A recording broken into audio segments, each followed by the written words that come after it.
It started with a knock at 3:03 a.m., a soft, polite rapping at the front door. Lily froze in her bed, heart pounding. Her rural farmhouse was miles from the nearest neighbor, and no one should have been outside in the dead of night. The knock came again, louder this time. "Probably just the wind," she whispered, clutching the edge of her blanket. But when it came a third time, deliberate and steady, she knew she had to look. Lily crept downstairs, careful not to make a sound. The house groaned under the weight of old wood and winter drafts. She peered through the peephole but saw nothing, just endless darkness blanketing the field beyond her porch. Her breath fogged the glass as she whispered, "Who's there?" Silence. She waited a full minute before exhaling shakily and turning away.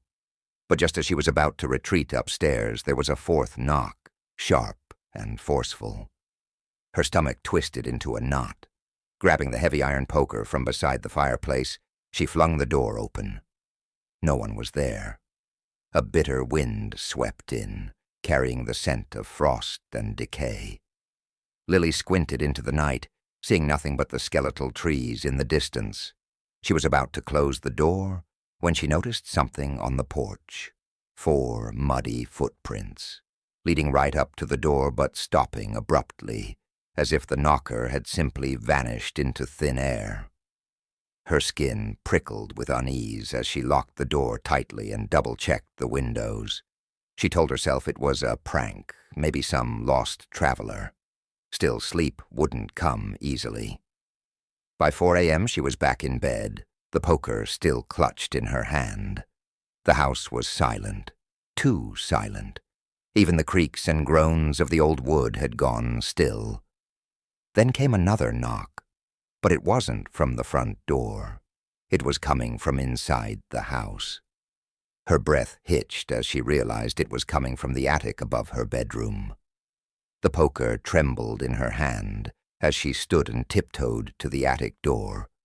The pull string swayed gently, as though recently disturbed. Taking a deep breath, she yanked it down and climbed the creaking ladder into the dark, musty space.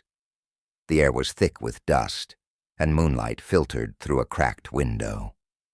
But what made her blood run cold was the sight in the corner.